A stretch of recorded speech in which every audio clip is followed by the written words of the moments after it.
buenas tardes para todos. Es un gusto acompañarlos una vez más, otro año, en el Día Nacional de las Micro, Pequeñas y Medianas Empresas. Como decía Carmen, es una fecha especial porque para esta administración es el último aniversario de este día que vamos a vivir, lo cual no quiere decir que vamos a estar trabajando con todo el entusiasmo de siempre hasta el final de esta administración.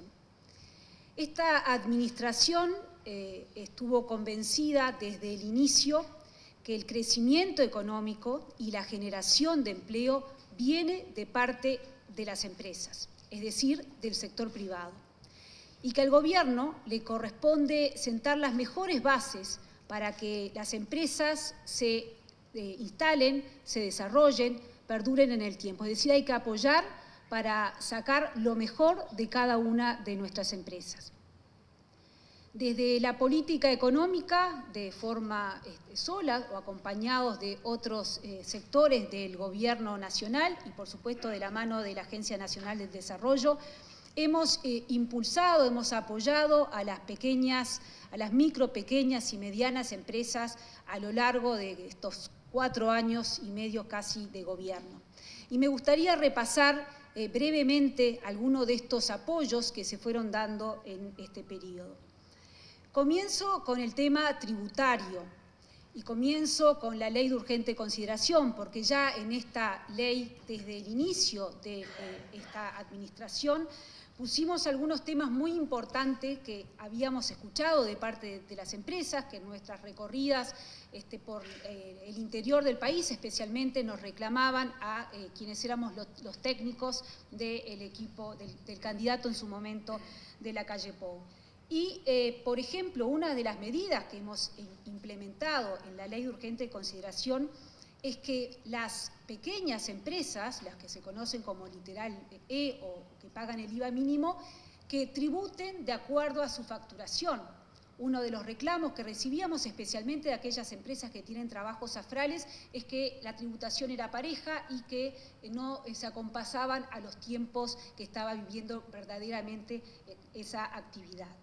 También en la ley de urgente consideración modificamos la aportación gradual al sistema de seguridad social y pasamos a que el primer año se aporte un 25% de lo que corresponda a seguridad social, el segundo un 50% y recién el tercer año se aporta un 100%. Luego tuvimos la ley de presupuesto nacional, nuestra ley madre, en donde también entre los elementos que se incorporaron para las pequeñas y medianas empresas, me importa destacar que volvimos a la deducción del 100% de las pérdidas fiscales para los contribuyentes de IRAE. Recordemos que en el 2016, en la administración anterior, en ocasión del ajuste fiscal, la deducción pasó de un 100% a un 50%, obviamente que por un fin recaudatorio. Bueno, volvimos a implementar el 100%, que es lo que está vigente. Luego, como recordaba Carmen, tuvimos que dar respuesta a la pandemia que atravesó a la sociedad toda, y en ese momento claramente lo que nos propusimos desde el punto de vista económico era que los motores de la economía tenían que seguir funcionando. Y ahí lo que hicimos fue a través de 2 leyes que en el Ministerio de Economía y Finanzas lo llamábamos la Ley MIPYMES 1 y la Ley MIPYMES 2, de marzo y de junio del 2021, se dieron una serie de beneficios transitorios, hay alguno de ellos que permanece, pero básicamente transitorios para que se pudiera atravesar esta situación crítica en lo económico, en lo social y obviamente que en lo sanitario.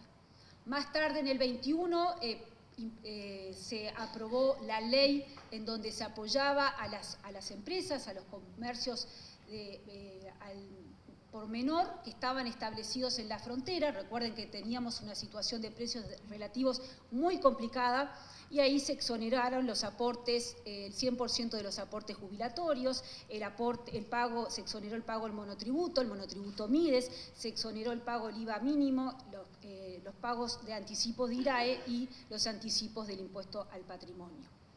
Quisiera destacar 2 decretos más, también porque fueron muy pedidos, muy reclamados en nuestras visitas y en nuestro diálogo con las empresas. Uno de ellos se refiere que había una especie de microclima entre las empresas más pequeñas, porque el contribuyente de IRAE, si le compraba a las empresas más pequeñas, no lo podía descontar a la hora de pagar el IRAE. Bueno, ahora sí se puede hacer, eso se hizo a través de un decreto, de alguna manera eliminamos lo que se llama la regla candado. Y otro decreto importante es el que se refiere a las compras públicas, porque ahora las empresas monotributistas también le pueden vender a los organismos estatales. Finalmente, en materia tributaria, es importante recordar lo que ha sido la rebaja de impuestos, porque desde enero del 23 hemos implementado una baja tributaria para trabajadores, para pensionistas, para jubilados, pero también para las microempresas. Destaco lo que ha sido la modificación del IRAE ficto.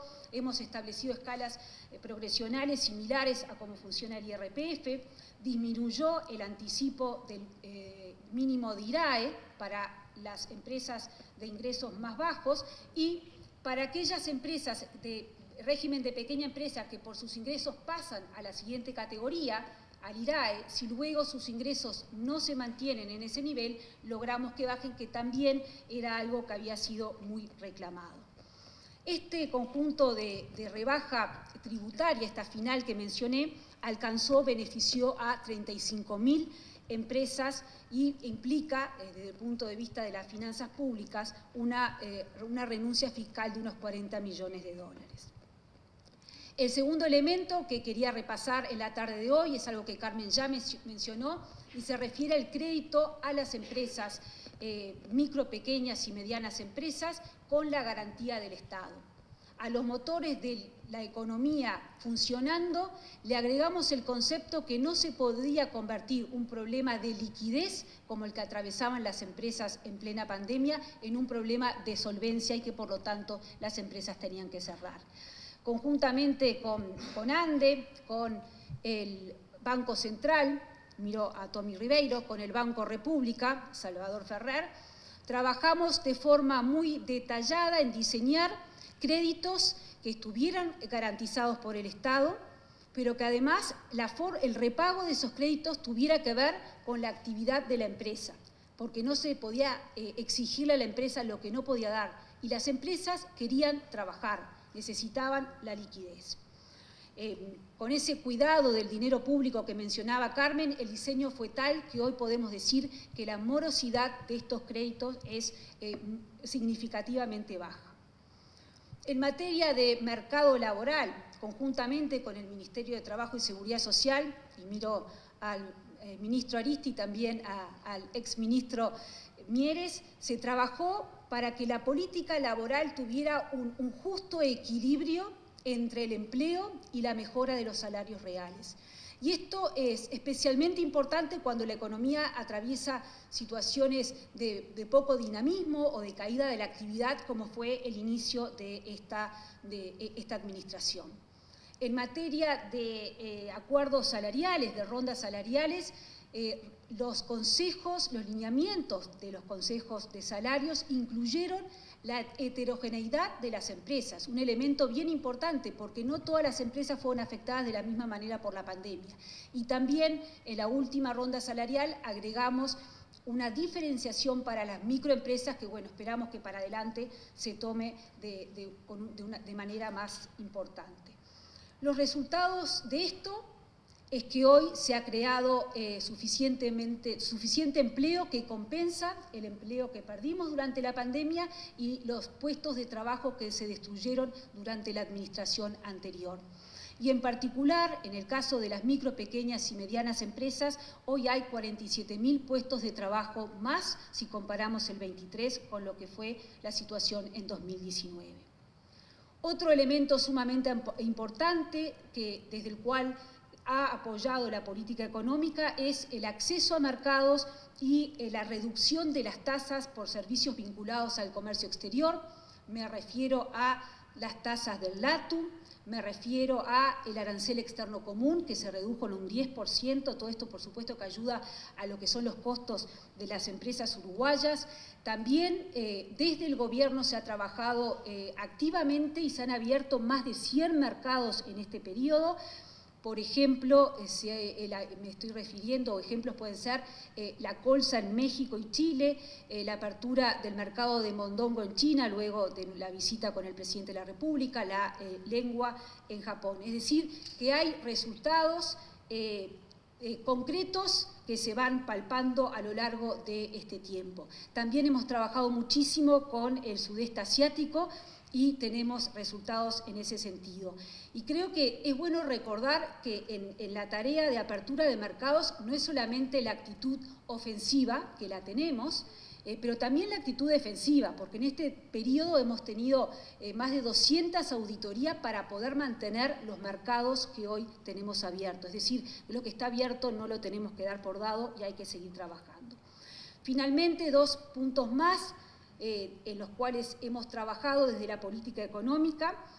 En este periodo hemos implementado el programa de Uruguay Innovation Hub. Está Sabrina, su secretaria ejecutiva, presidenta, ¿cuál es el título? Sabrina, está sentada acá acompañándonos. Y la idea de este programa es que la innovación y la incorporación de innovación e inteligencia artificial logre que aquellas áreas donde Uruguay ya tiene ventajas comparativas se posicione todavía mejor, como es en el agro, como es la ganadería, como es las empresas que utilizan energías renovables, pero también esto nos permite que áreas donde tradicionalmente Uruguay no tenía ventajas comparativas, ahora la tengamos, porque Uruguay tiene un excelente capital humano y la incorporación de inteligencia artificial nos puede ubicar y permitir dar un salto en crecimiento. Finalmente, en materia de impacto ambiental, claramente estamos frente a un cambio de paradigma en cómo se producen los bienes, en lo que se valora en la producción de bienes, en su impacto en la huella ambiental, en la conservación de los recursos naturales y por lo tanto el comercio, la inversión, el financiamiento de un país, pero también de una empresa, está relacionado con ese impacto ambiental que se haga.